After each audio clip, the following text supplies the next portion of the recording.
Hello, everyone. My name is Salma. I'm the CMO at MyMiniFactory. For those of you who aren't familiar, I will familiarize you with our platform. And today I want to talk to you a little bit about the history of MyMiniFactory, what we're actually doing, how we're working with designers in our community, and ultimately, if you're a designer, an enthusiast, somebody who's just interested, you can learn a little bit about people that have forged the path from hobbyists to professionals. These are people who are now making enough money to actually quit their full-time jobs and become full-time designers. If that's for you, amazing. If it's not for you, you could still learn a thing or two, so it'll be exciting either way. I want to first start off with a little bit about us. So we're building an open community for sharing guaranteed quality 3D printable content. So what I mean by that is our platform differentiates itself in the fact that all of our content is 3D printable. We test our files, the software is checked, and these objects are actually printed, test printed. So how many of you have ever had a failed print on your printer? Yeah. And how frustrating is it for you when you spend like 18 hours waiting for this print and then all of a sudden it's just string and that's it, and plastic, right? And it's not sustainable, it's wasting material, and it's frustrating for you as an individual who just wants to probably do something else with this object or model. So our goal is to create a space where you can actually trust the content that you're downloading and putting into your printer. You're not wasting filament, you're not wasting time, you're not wasting energy. And we value more than quality, openness, the space to be able to download from anywhere in the world, to upload content from anywhere in the world. We value our independence as a company and as an organization to be able to say that we appreciate and value a product because we actually tested it and tried it and enjoyed it instead of being tied to the needs of a certain outside company or industry or business. We value transparency. We actually share all of our details in terms of our downloading, our content, our objects. You can read about the trends of 3D printing and the 3D printing industry straight from our website. You can actually subscribe to get a quarterly report about 3D printing if that's something that interests you. And we value education. So we really enjoy ourselves learning about our community, learning about designers, learning about what's new. And we also know that our community values education, right? So learning about all the new technology, all the new tools and softwares, and it's rapidly changing. So for anybody that says they don't need to learn about it anymore, you all know they're lying. Our goal is really to build on this industry that's so old but seemingly new, right? So little riddle, what's 40 years old but looks brand new? Somebody has to say it. 3D printing. Oh, thank you. 3D printing. So you can't really understand MyMiniFactory unless you understand the industry. It's been around for quite a while, since the 70s. In '86, it was when SLA was actually patented. 2005, the RepRap was available, made at-home printing something of an exciting moment for people at home. In 2008, the first prosthetic leg was used, and then in 2011, the first 3D printed aircraft was made available. So there's been a lot of these changes and developments in more recent history, and it wasn't until 2013 when MyMiniFactory was founded. And that year, we decided, hey, there is now this availability for people to print from home, to have objects and models made right in their own garage or bedroom or living room. So what happens when people are uploading content and it's not working? How much are we wasting? If we really value sustainability, if we really value quality, if we really want to make this into something viable and valuable and change the way that we innovate, it also has to be something usable, right? So you can't just have a bunch of models downloaded and not working or not functional. It defeats the purpose of additive manufacturing and 3D printing.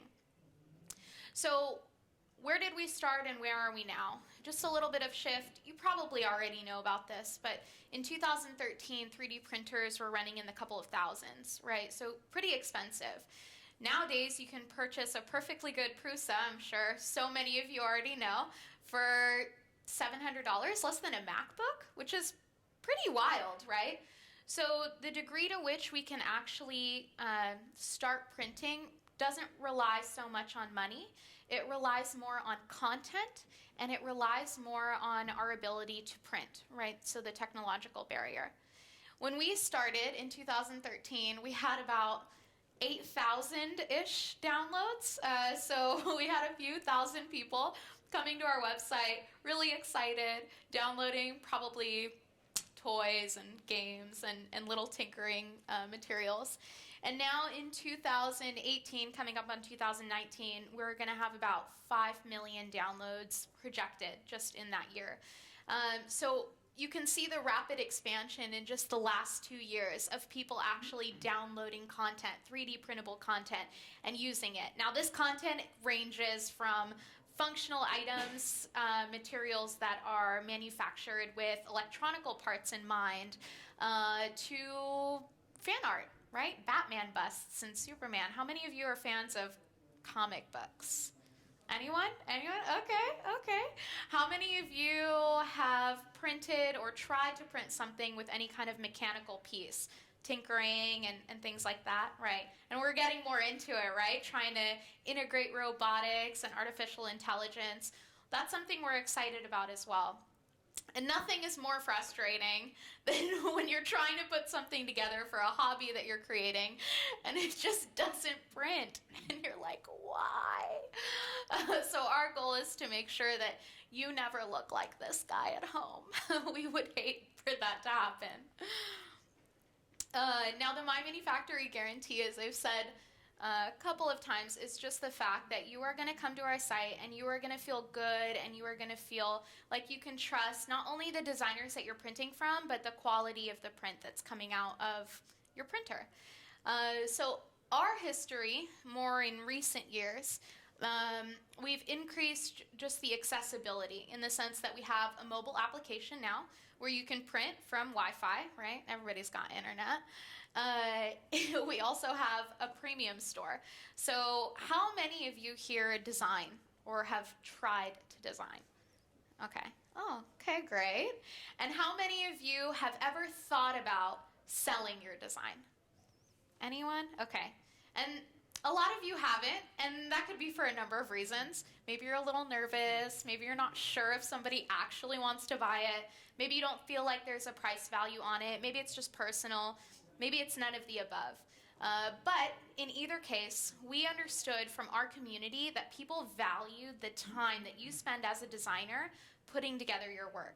They showed this value through something called tipping, which is essentially where the community could support you, right? Without you even asking for anything, the community could offer you just a little bit of money to say, hey, thanks for doing this on your free time. Thanks for giving this to me. I value it, and I want to show you that I value it. And that consistently continued to happen, and so in 2017, we decided to open up the store. In 2018, we actually created a technology called click and print. So click and print technology initially was developed in 2017. In 2018, we started to integrate it in other ways. First, a little bit about click and print. It's essentially a technology that you can use if you have no idea how to slice, if you have no idea how to print using a 3D printer. I'm sure that's not your market, right? I'm sure a lot of you can 3D print, at least I would think so. But maybe you have friends who don't, family who doesn't, kids, grandparents, parents. Now they are able to actually use your 3D printer that's probably sitting at home like 70% of the time not in use. With the touch of a button, they can print something out, which is pretty exciting for them. It's through Octoprint. I'm sure a lot of you have heard of it. How many of you have heard of Octoprint? Okay. Oh, well, the whole room. Good. Good on you.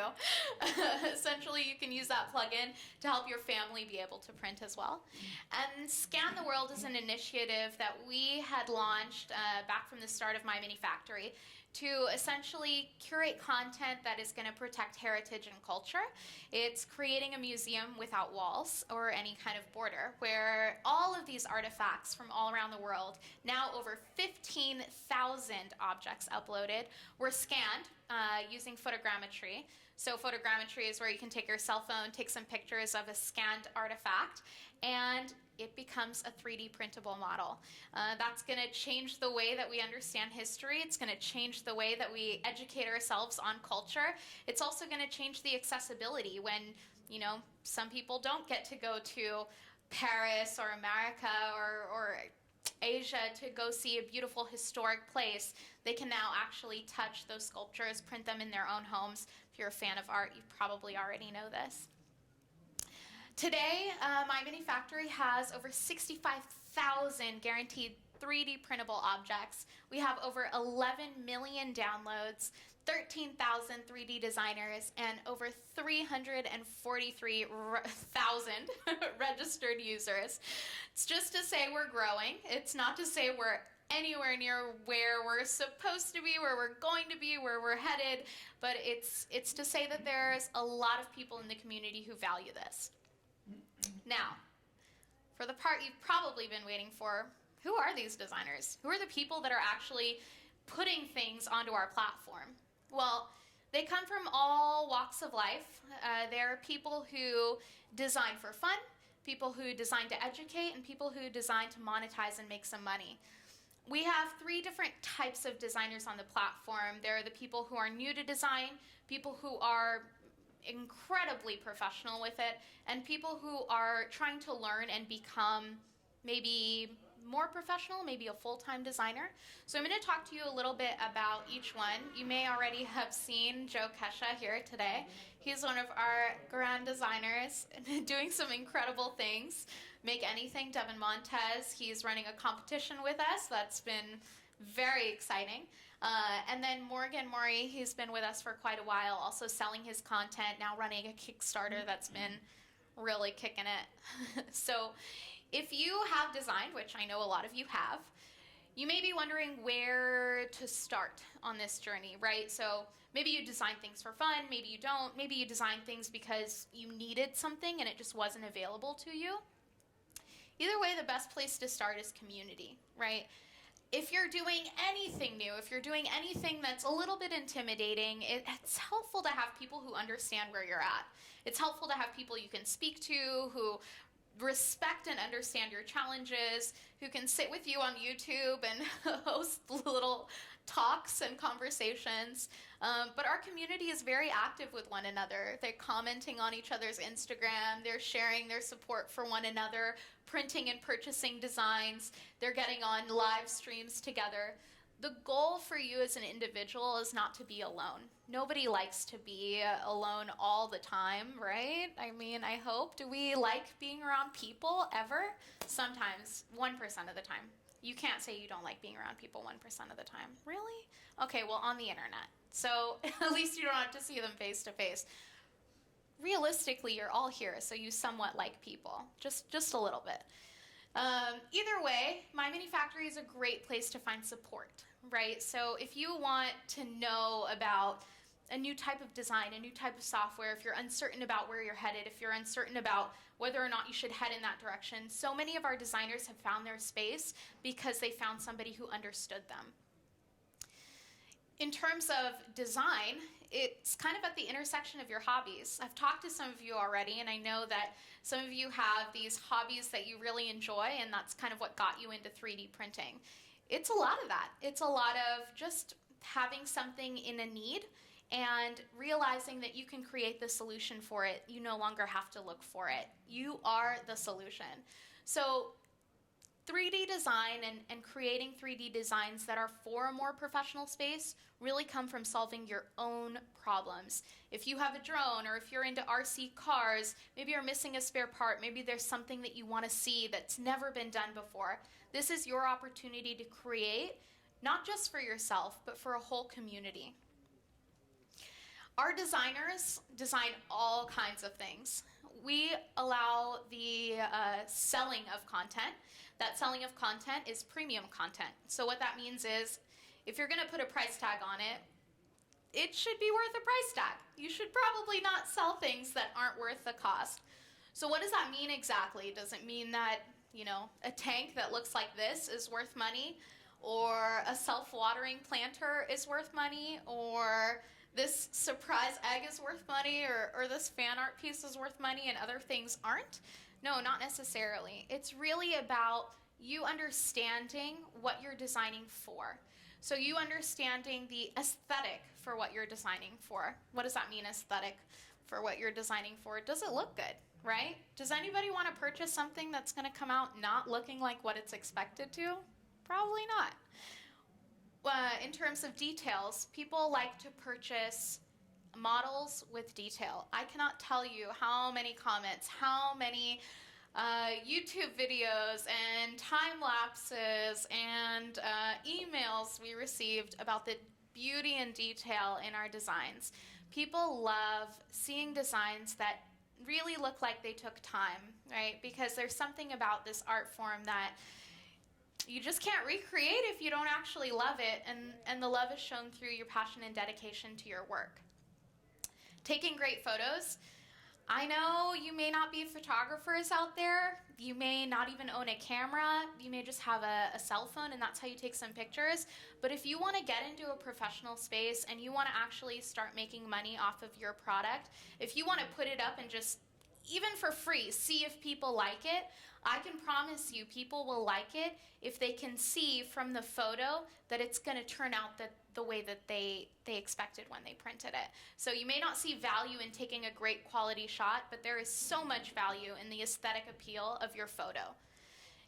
And of course, market, right? So a tank is not going to sell as well as a tank if it doesn't look like a tank or act like a tank or have the functionality or components of a tank.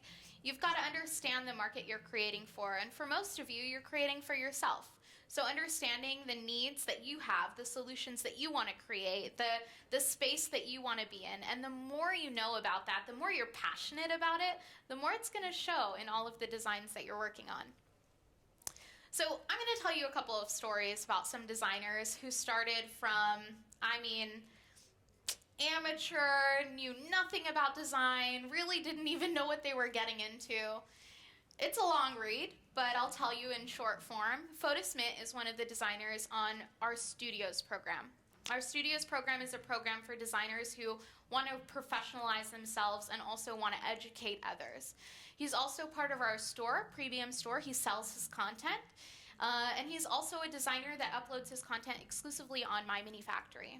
Now, when he started out, he really didn't understand the design aesthetic portion of anything he was putting up.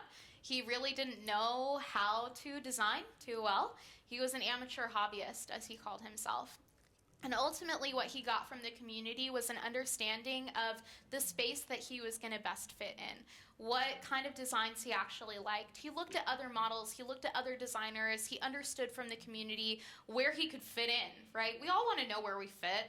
I mean, we may not fit in a square-shaped box, but we fit somewhere. Fotis was that guy. He was the guy that wanted to know how he could make this into something more than just drawing art form, right? He wanted to create solutions. And through our program, Studios, he was actually able to do that. He started out designing things like this D-shaped oven knob. This was one of his very first designs. Pretty cool. I mean, okay, that's nice. A year later, he designed the Night King. How many of you are Game of Thrones fans? Okay, good. That's more than London. And then this more recent year, he actually designed Owlbear, which is one of his best selling items. It's a unique original piece. It's very detailed, beautifully designed, well printable, easy to print. And ultimately, he's grown quite a bit to now, where he recently partnered with us in a partnership that we have with Valiant Entertainment, a comic company. Are any of you familiar with Valiant or Exo Manowar? Some of you? Yeah? Okay. No? It's okay. Comics, nobody reads those anyway, right? So Valiant Entertainment, they partnered with us so that they could create 3D printable official content for their pieces. So we worked with Fotis to design the first ever Valiant Entertainment object, which was pretty cool for him, getting to work with a big brand and getting to actually see his design get officially approved was pretty exciting. And we have a lot of that going on at MyMiniFactory. This is Morgan Mori. He goes by Printed Obsession. He's another designer who's on our studios program, on our store program, and also a designer that wanted to get more professional. He actually started out in the jewelry industry, so he was 3D designing for jewelry, and that was something that he was into, but he got into D&D with his sister. His sister was really into it, got him into it. He started getting excited about it, and then started modeling all of these 3D D&D printable models. And from there, he kind of built his name and built his profile. Again, going from jewelry to fan art. I mean, do any of you know Mecca? No? Okay, well, that's okay. If you do and you're not raising your hand, it's okay. I hear you. And then he started creating his own models, which were unique individual pieces for tabletop gaming. And through this, he kind of understood where he fit in, right? He understood that people really love to see his D&D content. And so he launched a Kickstarter recently, this year actually, which now is at 1,400% to goal. So he not only reached his goal, he exceeded it tremendously. And it's all because he sort of understood the need from his community. He saw where he fit, he saw what he did well at, he saw what people liked from him, and honestly, it was something he enjoyed. It was his own passion, it was his own hobby, it was something he wanted to see done and he hadn't seen it before. In case any of you are curious, he's creating these female demons, because he says that there aren't enough female demons out there and we need more. That's not funny. So, talking about tabletop gaming. And then Tanya. So Tanya is also one of our studio members, one of our store members. And she's talked to me a lot about her experience on studio and on the store. And for her, it's really been about not just sustaining herself, but being able to do something she enjoys and getting to choose the projects she works on. Whether it's freelancing for other businesses, working with people in her local community, she's able to see and find people she wouldn't necessarily have found without MyMiniFactory. Our goal isn't just to take credit for what you're doing or to showcase that we did anything. It's really to provide you a space to find your community, to create your actual pathway to your goals. The only thing that we really want to do is to help you to be able to get to wherever you want to be. Whether that's a professional designer or it's just a professional maker, or it's not a professional anything and it's a grand hobbyist, we want you to do it. We want to help you find your way and find your place within the community. She said after joining the store, people have been willing to support my work as a designer by purchasing my original work, as they know from the work I do as a MyMiniFactory studio designer, what they get is quality printable design. Being in both programs has been beneficial and encouraging, as people can easily support my work without having to maintain a Patreon, and both programs only enhance and benefit from one another. So she's designed a few different pieces. She designed this for Valentine's Day. She designed this adorable pencil sharpener that everybody loves. It's so cute. But we all love Tanya's designs and work because she puts so much heart into it, and she actually does so much about detailing and encouraging other designers to be able to create based off of, again, what they love. In MyMiniFactory, we believe in a world where innovators are empowered and encouraged to democratize solutions. And what that means is that we're in this new space of technology, and this technology is going to change everything. It's going to change every industry. It's going to change the job market. It's going to change the world. And we're at the cusp of something very new and unique. And the way that we want to be involved is we want to create a space that people can trust. People can trust other people. People can trust the resources. People can trust what they're printing and what they're using. And our goal is to really be in a space where we can help to partner other community members, other brands, and other people together in a way that helps you to innovate in any way that you want to do so. And we do that in a lot of different ways. Additive manufacturing means that companies need you, right? So if we're talking about crowdsourcing design, have any of you ever heard the term crowdsourcing design or democratizing design? Yeah, a little bit? Okay. So a lot of companies now are realizing that they don't just need somebody like let's use Esso as an example. Esso is an oil and gas company, right? They don't need somebody in oil and gas to be able to create a gas tank. No, they really don't. They don't need somebody to be able to understand their industry, to design something innovative. They just need somebody who's an out-of-the-box thinker. They need somebody who's unique in their craft. And that's what they get from working with us. So we have design competitions. How many of you have seen design competitions at all? Doesn't have to be on MyMiniFactory. Okay, have you ever tried to participate in one? No. Is it, were you nervous about it, or you just didn't want to? Somebody talk to me. What was that? You have to have time to do it. Yeah, you have to have time, that's true. So if there are 100 designs and you're not the best one, what do you get out of it? Excitement. Yeah, sure, and getting sleep. Yeah, but we're not going to win at everything, right? But unless we keep trying, then eventually our design is going to be the best one, because we've continuously pushed ourselves to try to better match our last design, or better create or innovate in a different kind of way. I hear you, though. I mean, ultimately, if there are 500 people being a part of a design competition and you feel like, oh, I don't even know where I fit, then it may be a little bit frustrating. The beauty of these competitions is that you can see all of the entries. So it's in an open space where you can get ideas off of different entries. You can see what other people have put together. Maybe you don't even end up putting yourself in the competition, and instead you spark this incredible, brilliant idea and you create it, and now you're an innovator that makes hundreds of thousands of millions of dollars off of something that you just got an idea for being on the competition entry page. I don't know. It could be. But the goal here is that you're able to actually use your talent in a space where potentially you could win something. Right now we actually have two competitions going on. One of them is Make Anything, Devin Montez. He has a polypanel kind of systematic design that you can put pieces together and innovate on it. You can create something new, a container, a purse, a box, whatever you'd like to create. But the goal with the competition is to design those panels and also to make something out of them.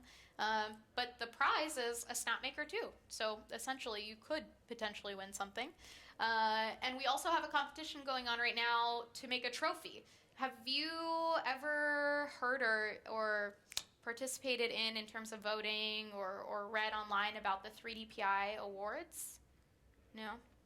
3DPI awards are essentially an award ceremony that's hosted annually for 3D printing companies. A lot of the companies that are here are nominated for that awards. And essentially, they look for an award designed by somebody in the community, somebody who understands what aesthetic appeal is going to look good and can design something that can be manufactured. Proto Labs is actually manufacturing that award. So it's pretty exciting, but the more exciting part is if you win, you get an Ultimaker 3. So there are some positive feedback promotions to being in a competition. And we facilitate these competitions on our website. So we work with larger brands like Esso, like IKEA. We work with gaming companies like Capcom. We work with manufacturers like Sindo and Prusa. Our goal is really to help you to innovate and to win. It's exciting. It's something to do if you maybe don't know what to design, or maybe you're bored one weekend and you're like, I can't think of something to do, but I really want to do something with my printer. Now you can. It's the best. And ultimately, with all of these prototypes and the things that we're creating, we're finding solutions to things. This is the polypanel material that I was discussing before. We have a lot of RC car parts. We know that RC is huge in the hobbyist industry, but it's even more exciting because now if you can 3D print the part, then if you destroy your car, you could just 3D print the part again, and that's the best. We have chess sets, we have different prototypes for prosthetics, different pieces on our platform. And of course, with anything that you're building, you're able to provide solutions to some of the world's leading problems. Now, I'm not saying that we're all going to save the world through 3D printing. I mean, maybe we will. But I am saying that there are a lot of ways that we can use 3D printing and the technology that's out there to do good, whether it's being more sustainable, upcycling, reusing parts, just being in the kind of space where we can innovate on something that potentially could be a little wasteful, right? People are always arguing about plastics and how we're using so many plastics. We can find ways and spaces to create solutions for the problems that we have. I know that it's important, and I know that it's important for our communities. So it's a nice way for you guys to be able to get involved. Anyways, I'm Salma from MyMiniFactory. If you guys have any questions, I would love to hear them. My email's right there, so if you have feedback about the website, this lecture, me as a human being, you can email me and let me know. I'm happy to hear it. I'd also love to know, if it's your first time on our website, what your thoughts are. I'd like to hear how you found the search, how you found the products, how you found printing in general, if you have other questions. We love to hear feedback. We love to understand what the community needs. We love to hear your perspective and thoughts on the industry and anything else that you want to share. But I hope that if you came here to learn something, you did. And if you came here to be entertained, hopefully you were a little. And if you came here for none of the above, I hope you got something out of it. So, thanks.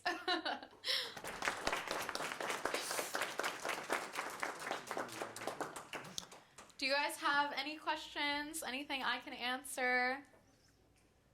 Yeah? How do you ensure that all the models are 3D printable? So we actually ensure it from our end. We have a software that actually tests to see if all of the files are sound. They'll check for holes. They'll check to make sure that they're actually able to be printed.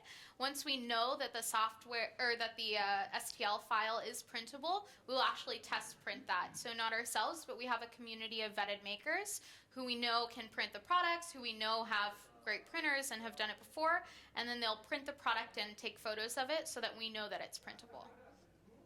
Great question. Okay, good. I have the same great question. Yeah.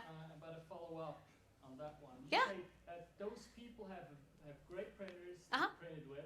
I have not a great printer, and how do you ensure that it works on a not great printer? Oh, that's a good question. So ultimately, if you, let's say, didn't have, well, I mean, I think all the printers that are out there are fairly good now, but if it was for any reason not great, actually in the details of the printing components, you actually have technical details. So the scale that you need to print it at, the temperature, the details that would ultimately cause potentially the print to fail would be in those technical assets so that you don't end up failing with that print just because of your printer. A lot of it is, you know, once you're slicing and putting in the information to make sure that you can print it properly, you need to know the parameters to set it at, and those are listed for you.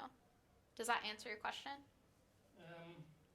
Nobody tried hard because, well, the parameters are usually given by, you know, the temperature you mentioned is usually given by the material. So if you have PLA, or it says on the roll, of course. So it's usually 200 plus minus 10. With ABS, it's 250 plus minus 10. But you have on your printer what angle it can print at before it, you know, it just strings. That's not something you could test. I mean, not you without having my printer. Yeah, that's true. So ultimately, I mean, if ultimately it comes down to the specific angle, some of the time you'll have makers that have printed it that write that piece of information within the comment section or within another section of the actual uploaded model, but it's not in all cases. So it does depend on the model. For the models that are paid, the more premium models, usually those specific details are actually listed for a specific type of printer, but not necessarily all the time and not necessarily with all printers. It is a great suggestion, though, to consider and think about for the different printers. The only kind of setback could be how many printers are now available and out there. But yeah, way too many. But it's something that I'm sure with time and technology is going to be much easier to understand and put together eventually.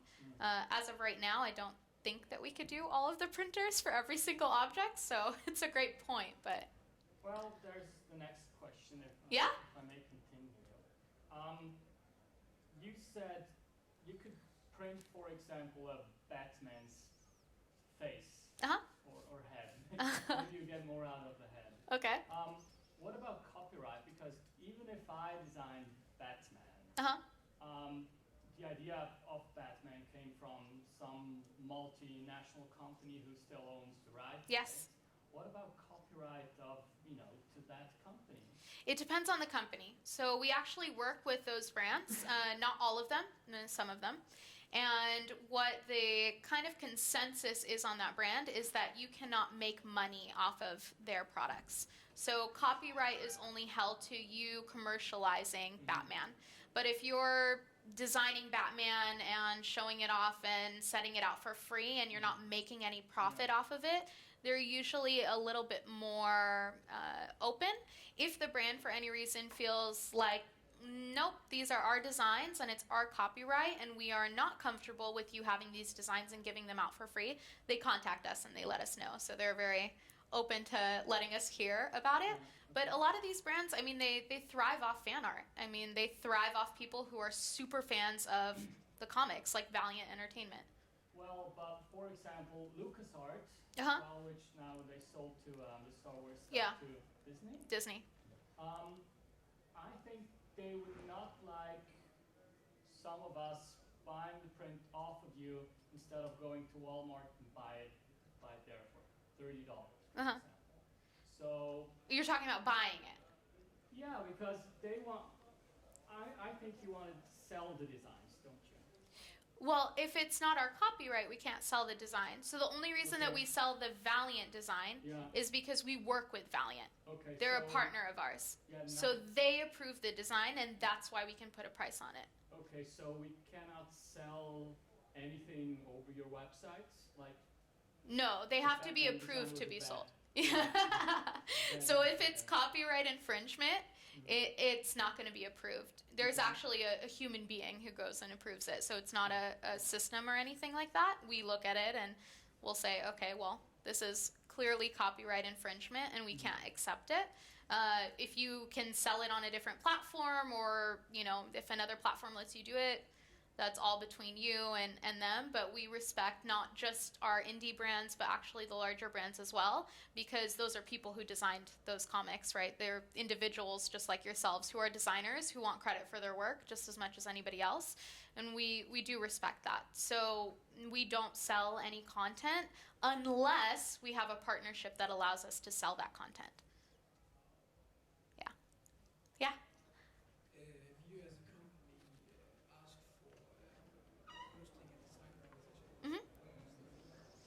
For hosting a design competition, it'll vary. So it depends on the company, it depends on a few things, how much marketing material you're putting out there that you'd like us to put out there. It depends on how long you want the competition to run for. It depends on the parameters of the competition. There's actually a page, and you can also send an email to media@MyMiniFactory, and it has the information, and you can request information on the competitions. Some of the time, different organizations want to partner up to have a sponsor.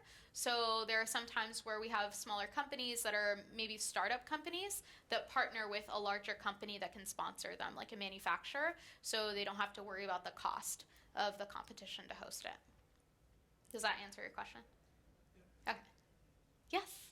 You told us about you review the Excel files and push them through some analyze tool to check if they are watertight or anything problem with them. This tool, is that sort of available? So if you have this crappy software, it's a lot of them, to check your own Excel file before you upload them, sort of?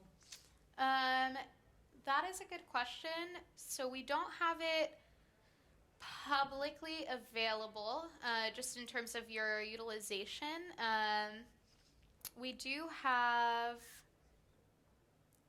you would be able to submit your design to just go through the software, and then you can have it checked, and then if your plan wasn't to put up the content, let's just say you wanted to keep it private and you wanted to do something else with it, you can just keep the actual content private. Nobody will be able to see it, and then you can check the software through the system, and it will tell you if it passes or if it fails.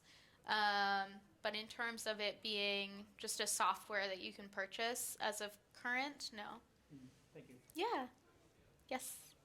Say I have a design I wanted to sell. How is the pricing decided? Is that up to the designer, or do you It's up to the designer. So every price point that's on the website is up to the designer, unless it is, and going back to what we were talking about earlier, a brand. And then the brand can determine the price if there's a minimum price point example or a maximum price or something like that. Some of the brands have specifics that they request for a particular product. If it's your design and you want to upload it and you want to sell it for X amount, feel free. So if I design a vase Uh-huh. and I wanted to sell it for $10 Uh-huh. or euros, Okay. and he buys it, how much of those $10 will I get? 90%. Or 10 euros? 90%. Okay. Any other questions? Anything? Nothing? Oh my God. You guys, I answered all your questions. So good at this.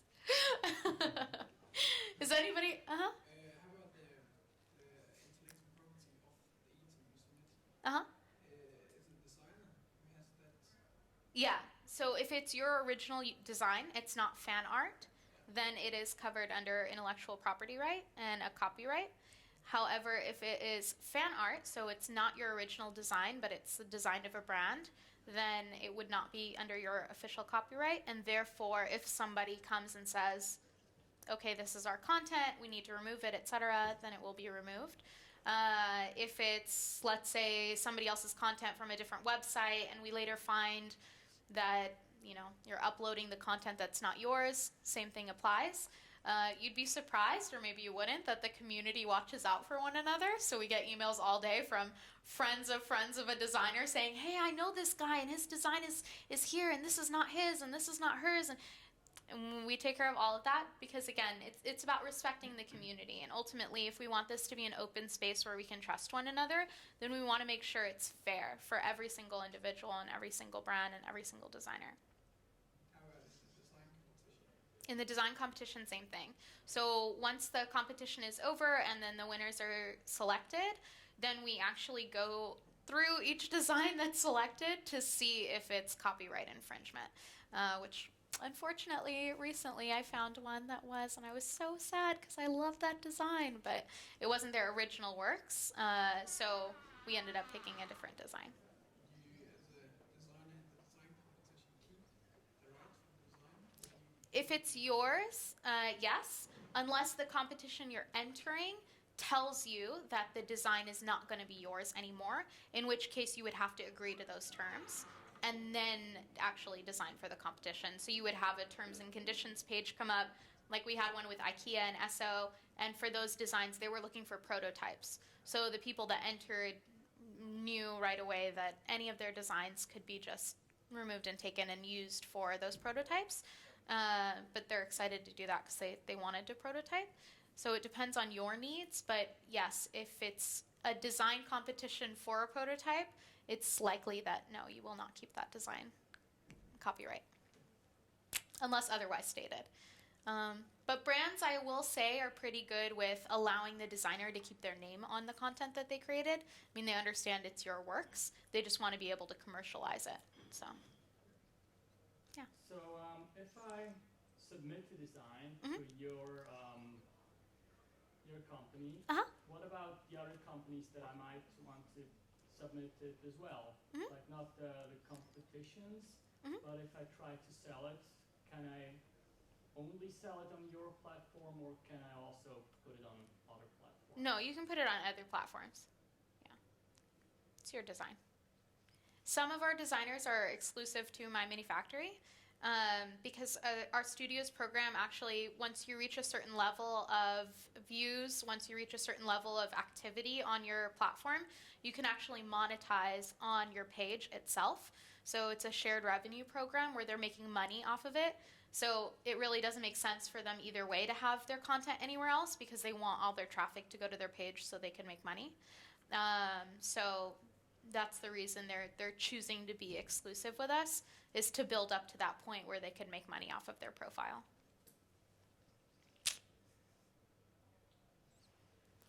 Cool, good stuff. Was this interesting for any of you? Do you feel like you learned something? absolutely. Okay, great. Good. That's what I like to hear. I'll be out at the booth that says MyMiniFactory in case you guys have questions or you just want to speak to me. And I'll be here tomorrow in case any of you are. You can come by the booth then. And yeah, and my email's up here if you need it. So thank you. Thanks all for coming. Thank you.